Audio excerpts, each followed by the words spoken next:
Here we're just doing a little cleanup and trying to get some shine back into these things. Try not to do the product placement here. Any type of product will work for this.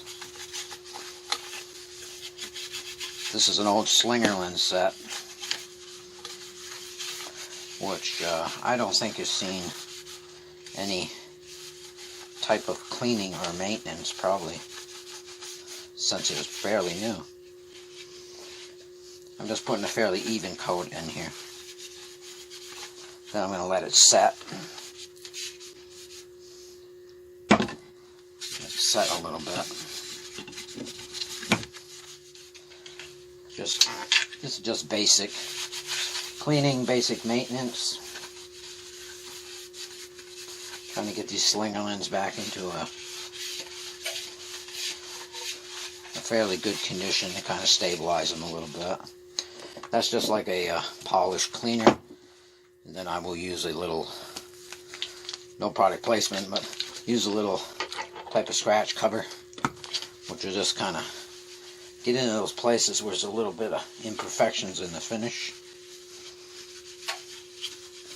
Just kind of puts a nice sheen on it,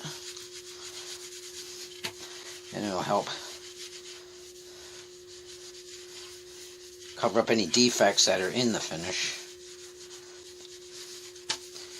Because I'm not one to take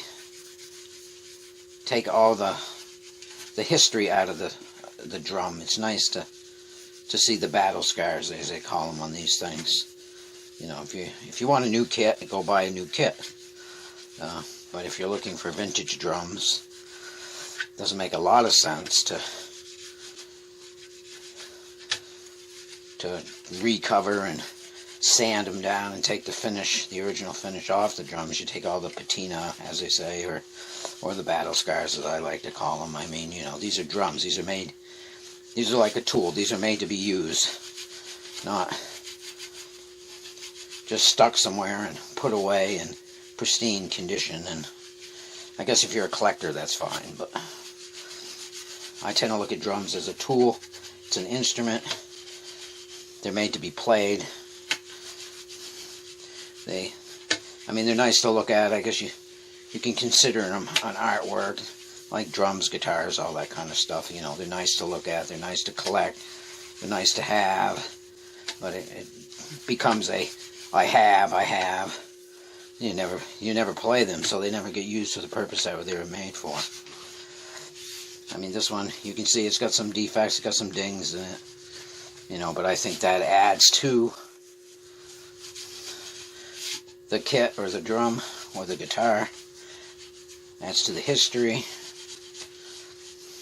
It says, hey, you know, this is what happens when you're actually used, you're on the road, you're getting played. So it does a nice job. I'm going to let this soak in, like I said. Then I will come back and see how it came out. And then I'll wipe down any excess off of it after it has time to set. And then if it looks pretty good, then I will probably go to a paste wax and some buffing. This is Slingerlands. These are toward the end of what I call the Slingerland era.